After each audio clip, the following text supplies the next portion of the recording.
आखिर क्यों है भगवान शिव की 3 आंखें? तो आइए जानते हैं इसके पीछे की छिपी पौराणिक कथा।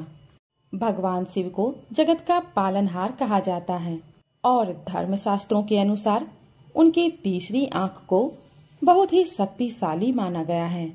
कहा जाता है कि जब भगवान विष्णु योग निद्रा में चले जाते हैं तब भगवान शिव धरती का कार्यभार संभालते हैं और सभी देवी देवताओं में भगवान शिव सबसे अनोखे और शक्तिशाली देवता माने गए हैं।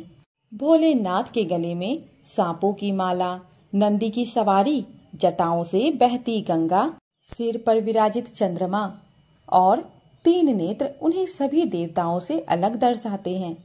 लेकिन क्या आप जानते हैं कि आखिर भगवान शिव की 3 आंखें क्यों है?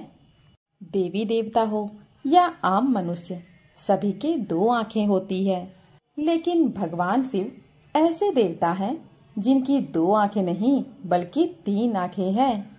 धर्मशास्त्रों में दाईं आंख को सूर्य, बाईं आंख को चंद्रमा और मस्तक पर मौजूद तीसरी आंख को अग्नि स्वरूप माना गया है। कहते हैं कि भगवान शिव की 2 आंखें भौतिक जगत की सक्रियता पर नजर रखती है, जबकि तीसरी आंख का ध्यान पापियों की ओर रहता है।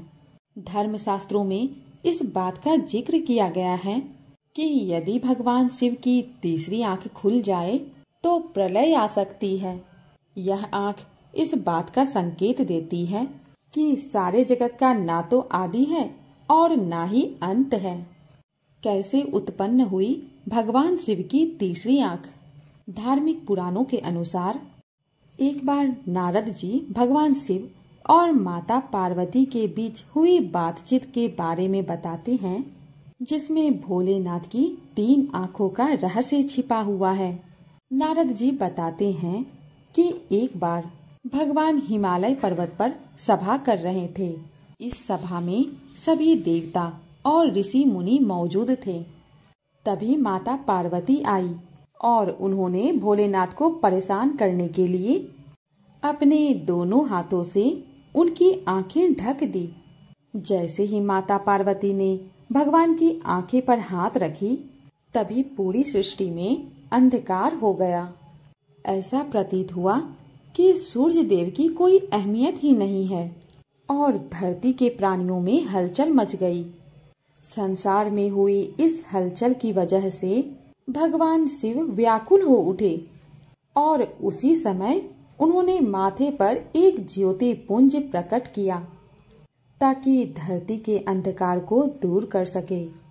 यही ज्योति पुंज भगवान शिव की तीसरी आंख बनकर प्रकट हुआ।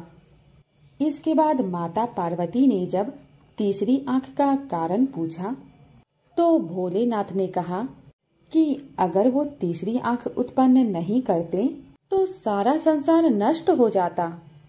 भगवान शिव की तीसरी आंख जगत का पालनहार है।